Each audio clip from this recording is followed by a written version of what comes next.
Well, hello and happy Tuesday to everybody.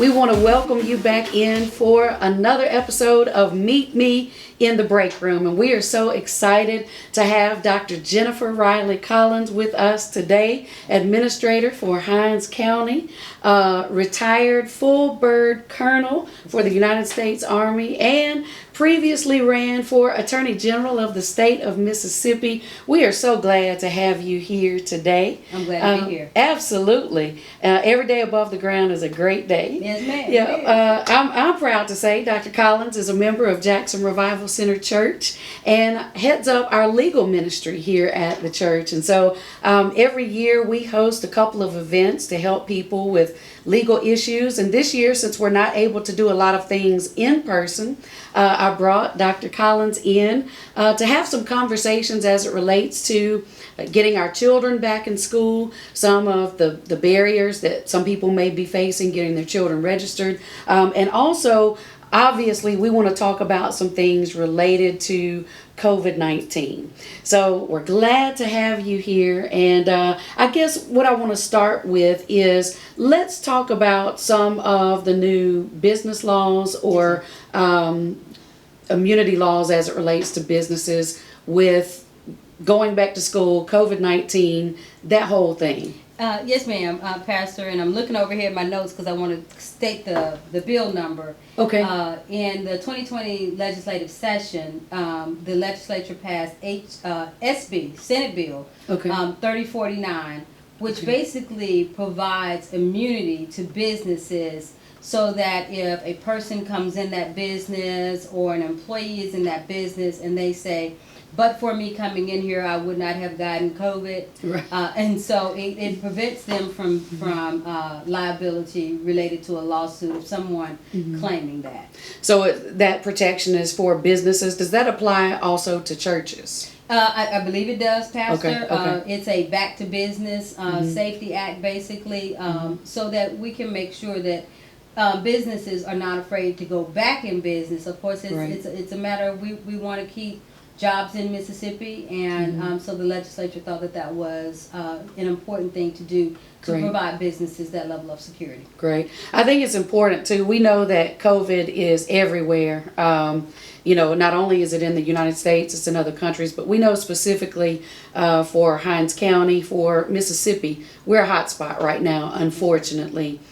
Which means if somebody gets it, they really don't know where they got it from because the likelihood of exposure is very great right now. Yes, so with that being the case, a lot of people are having to navigate things in a whole new way, from business to school to worship to you name it. We're having to do it differently. Yes, for a lot of churches, I know we went virtual just as quickly. We were already set up to do online services, but I know many churches who weren't already doing some type of virtual outreach to stay in business, basically. Yes, they've had to move to virtual worship as well. One of the issues we're dealing with right now, though, is getting our children back in school. However that is, whether that's through virtual learning, whether that's through a hybrid learning approach, or whether that's in-person education. So there are people who right now are needing to get children registered for school.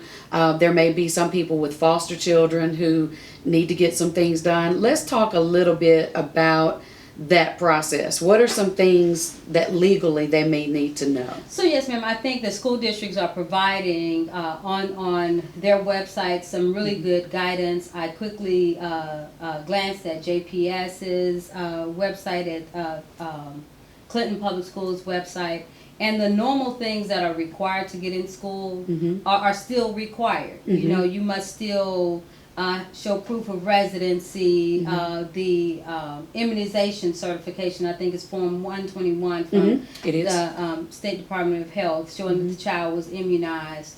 So those normal things are still required. What the school districts are asking, though, is that people make appointments. So that's the way the school districts seem to be conducting the ordinary business in an extraordinary way, where you normally would just show up. Now you have to call and make an appointment, and that ensures that they continue to be in line with CDC guidelines. I did want to point out that just prior to coming over, the governor was online on this date announcing a new executive order, and so we're encouraging all parents to make sure that you have ample supply of masks. Right. Because Dr. Thomas Dobbs, and I think it is now in the governor's executive order, that all children will be required, all people in the schools, all teachers will be required to wear masks 100% of the time. Yes. So if your children haven't been wearing masks at home and they're going to go back to school,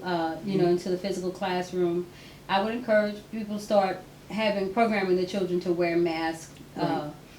We have, in my opinion, some ambiguous laws. And I just don't want to see children get in trouble because they're not accustomed to wearing a mask. Right. And then the teacher starts saying stuff like disrupting the classroom because you keep taking your mask off. Right. And then we end up with children in the school to prison pipeline ultimately, because when children are out of the classroom environment, they're more likely to end up in the juvenile justice system. So I think that's a great concern too, with the full technology approach, and understand, I'm praying for all parents right now, because I think each family has to do what's best for their particular situation. And I know it's difficult to send children back into full classroom learning with our numbers where they are right now. So that's definitely a concern, but there's also a concern for those children who may be at home without supervision.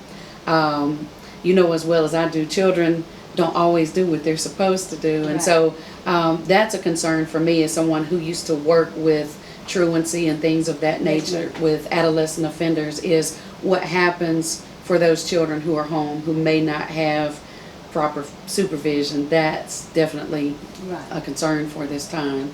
yes. What about people who are needing guardianship for a child? Maybe there's an issue with their proof of residency for a particular reason. So there is a provision that allows for the first year for you to move forward on affidavit. Okay. And so if you meet all of the affidavit requirements, and again, these are on the school district's websites, all of the requirements, and you would call the numbers on the website so that you're making sure you're checking all of those blocks. But the first year, typically, the guardian can move forward. The person that has custody of the children right now. I'm just saying physical custody. Can move forward on affidavit. Typically, that is only available for 1 year. That gives you time across that year to get your affairs in order in getting an actual guardianship. And sometimes the parent may be incarcerated. Parent has abandoned the child, other factors that cause the child to end up in the custody of another family member or someone or another responsible adult, and so those provisions are in place. I encourage people, though, if you know that, particularly if the loved one may be incarcerated and you know that incarceration is longer than a year, go ahead and contact an organization like Legal Services, because they do guardianships, Mississippi Volunteer Lawyers Project, and get a guardianship done for you so that you can take care of the affairs that are necessary for that child. If that child goes to the doctor and you don't have legal guardianship, you really legally cannot give permission for the medical necessities that that child needs. And just in the environment we're in right now, where people are getting COVID. We know children can get it. We know teenagers can get it. We know adults can get it. So every child needs to have someone who can legally represent them as it relates to healthcare needs, educational needs, things of that nature. Well, we know that the threat of COVID-19 is very real. We know that information is changing day by day. It's very fluid right now. Yes, ma'am. Things change in the matter of a moment. But one of the things, Dr. Collins, that I've really been seeing a lot of, I'm a pastor, is that, there are people who are getting sick. Yes, ma'am. There are people getting sick who have not been sick before. Yes, ma'am. There are people getting sick and requiring ventilators. There are people getting sick who pass unexpectedly. Our regular stuff is still happening: strokes, heart attacks, car accidents, There's still people with, terminal illnesses, those kinds of things. So one of the things that adds to that already, one thing that adds to that hardship is not having your affairs in order. Yes, ma'am. And so I specifically wanted to bring you in during this time to kind of have the conversations nobody ever wants to have. Yes, ma'am. And that is, how do we know we have our affairs in order? What are some things people need to begin to look at as it relates to if they're a husband and wife, if it's a single mother with children, if it's, grandparents who have guardianship of grandchildren. Mm-hmm. Let's just kind of talk about some of those different scenarios, some things that every person should have in place. So, Pastor, we often say, you hear the thing, life happens to all of us. Absolutely. So does death. Yes, it does. It's inevitable. Yes. And so I encourage people all the time, go ahead and handle your business. Mm-hmm. My children have always been on my bank account, not as signers on my bank account, mm-hmm. but because I'm a single mom, they've always been listed as payable on death. Mm-hmm. Okay. Now explain to our audience what payable on death means. That means that your loved one can get access to your bank account because their name is listed that is payable on death. They don't need any other legal documentation other than proof of your death, which mm-hmm. you can get a temporary death certificate by calling your coroner. Mm-hmm. And so there are things that people need to take care of. Bills still need to be paid. Right. That bills don't stop coming just because a person died. And That's so right. there are things that need to be taken care of, even if it's, helping to buy food for the household or making sure the lights stay on. Whatever is in that bank account mm-hmm. may be necessary for you to even put your lay your loved one to rest. And so that mm-hmm. payable on death is simple, does not require a lawyer. Just go mm-hmm. to the bank, wherever you conduct your banking, mm-hmm. and add a trusted person onto the account as payable on death. That does not mean that they're a signer right. on your bank account. So that means they can't just go take all your money right. out and you don't know about it. Right. So this is only something that gives them access if you are deceased. Yes, ma'am. Okay, yes, all right. Ma'am. Now what about a power of attorney yes, and healthcare directives, things of that nature? Let's talk about that. Yes, ma'am, because people do get sick and you're on the Absolutely. ventilator, so you really, because you're on the ventilator, sometimes mm-hmm. placed in a coma, mm-hmm. You can't say, what you would want to happen to you. Mm-hmm. So let's go ahead and say it now. Okay. That's right. That's right. Say it while you can. Say it while you have the mental and mm-hmm. the legal capacity mm-hmm. to let your family members know. Mm-hmm. If I am to this point, mm-hmm. this is what I want you to do. Right. I have 3 sons, mm-hmm. and so I joke all the time. Mm-hmm. They would all fight for me, I'm sure. But I do say they would. I do say that my oldest son would be like, man, y'all do what mama said. She said, let her go. Mm-hmm. My baby would be like, no. Right. My middle son would be like, whatever you jokers decide, I'll go with it. But he's not going to make that decision. Right. So I went ahead and made that decision for them. And they know that I have a healthcare directive or living will mm-hmm. that says, if this, and this are happening, mm-hmm. then go ahead and let me go. Mm-hmm. You can put it down to the point of do not, resuscitate. Mm-hmm.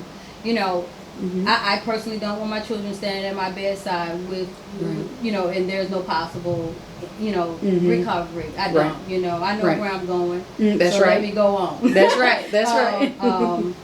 So, the healthcare directive, power of attorney. Mm-hmm. Power of attorney allows someone to act in your stead, okay? Mm-hmm. You can be capacitated or incapacitated. Mm-hmm. Now, it needs to be written when you have mental capacity. Right.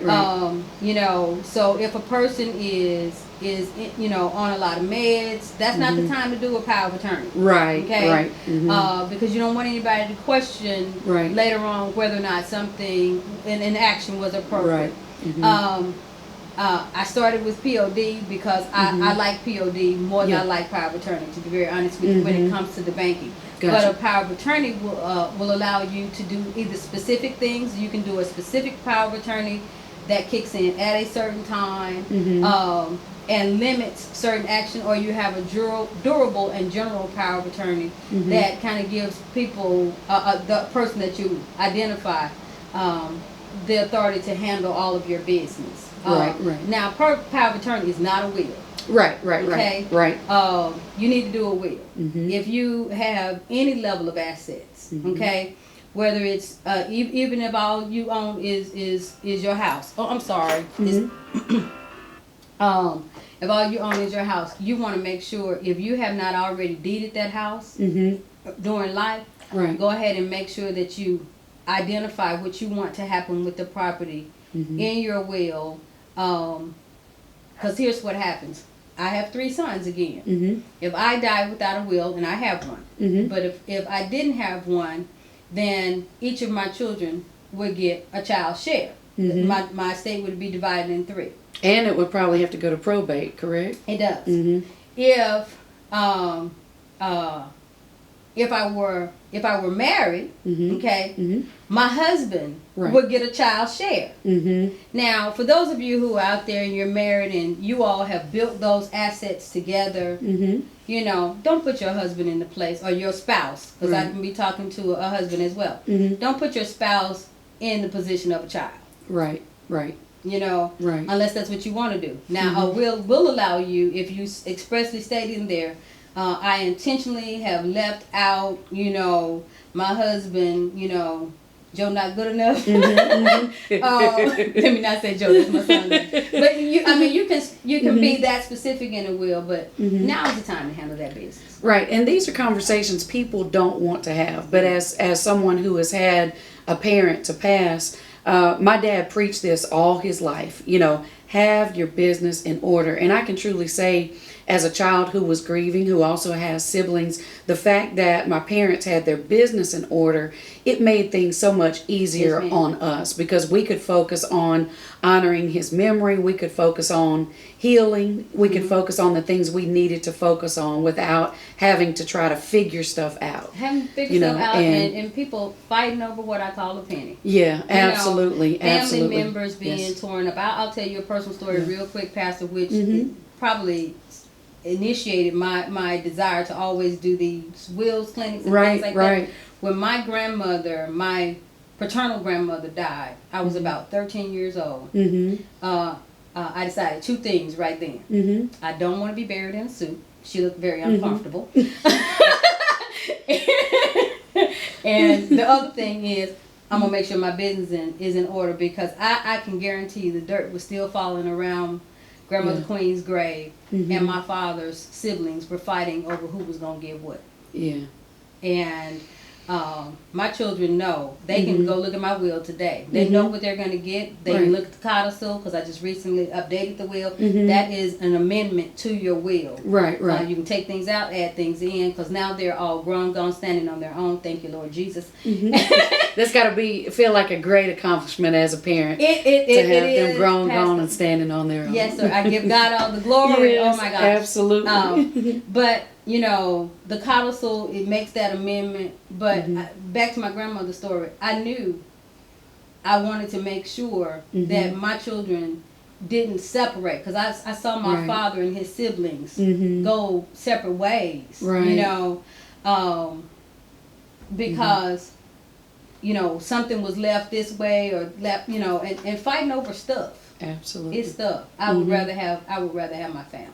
Absolutely. Yeah. Absolutely. And I want my boys to have each other. And so think about that.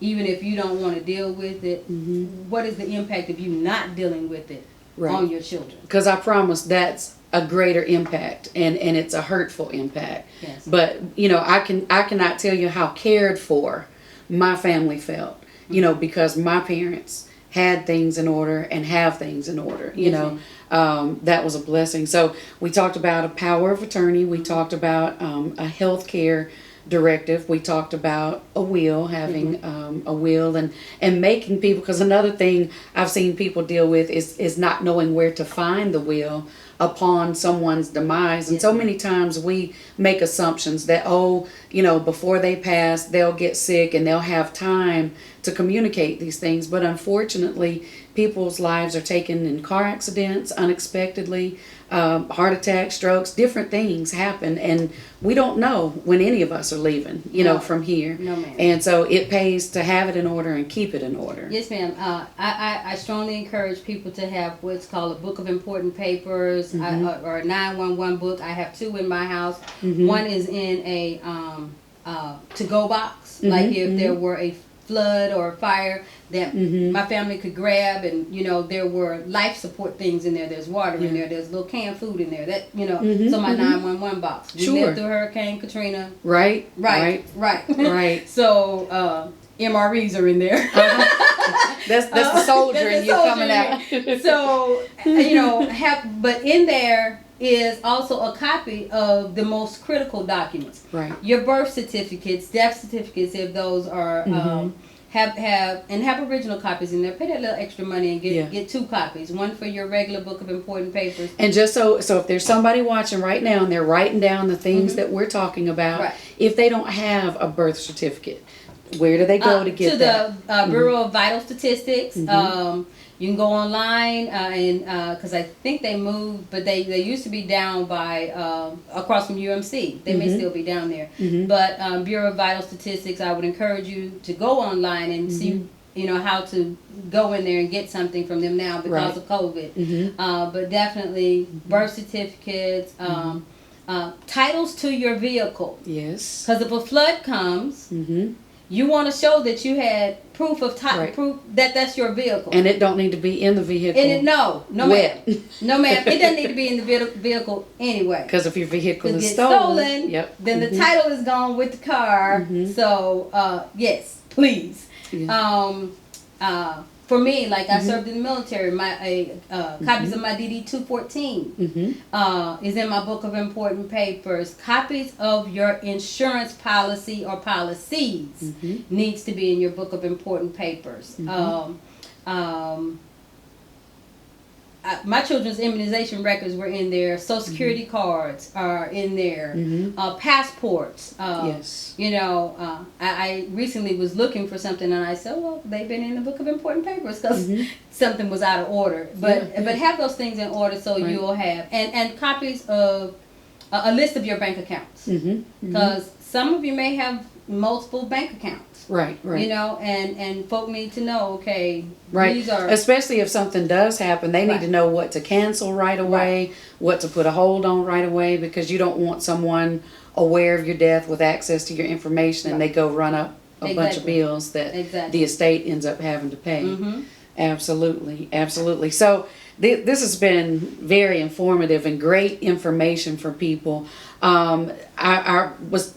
I lived through Hurricane Katrina as well, and so another important thing is your home insurance, that kind of stuff. Yes, because if a tornado comes or high winds come, we had a straight line wind to come through my mother's house right after my father passed. It took the roof off the house. It took the roof off the barn. I mean, everything just in a moment. So you have to have things that you can get access to, even if there's damage to the home, like you said, fire, flood. Those things are not always predictable either.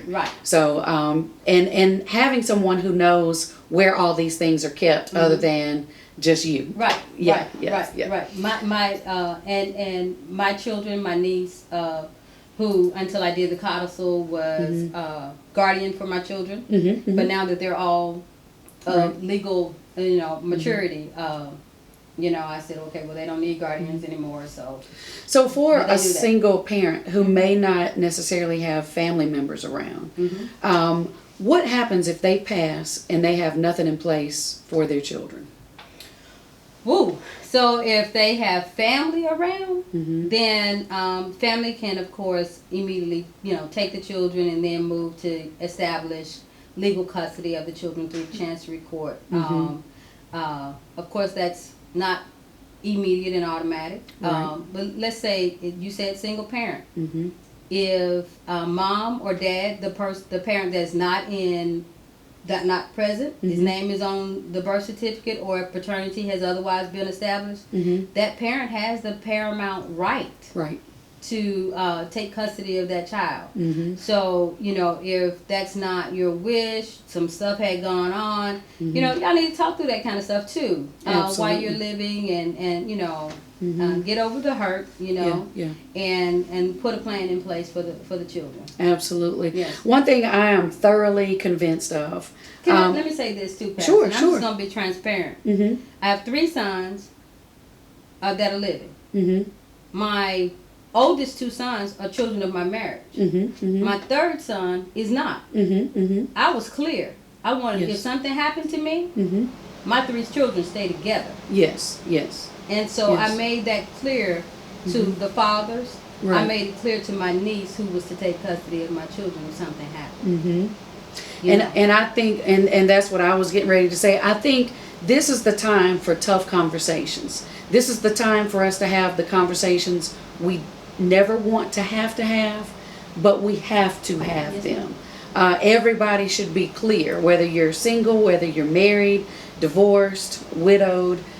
Everybody should have something in place as it relates to a will, a power of attorney, healthcare directive, and that needs to be communicated to someone.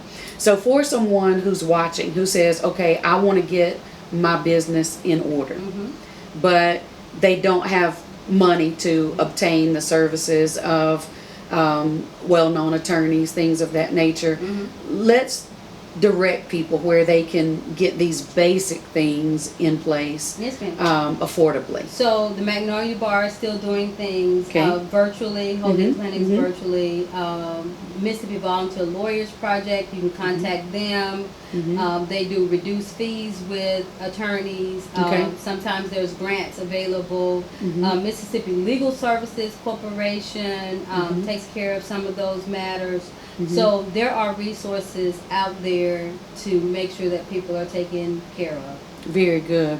Last but not least, one of the things that I've really been hearing during this time is the increase in domestic violence. Yes, ma'am. People were quarantined for a long time, shut up in the same house. That means for some people, not for everybody, but for some people, there are addictions present that when things are normal, people can get out and do things. But I think quarantine brought a different pressure to people's Yes, lives.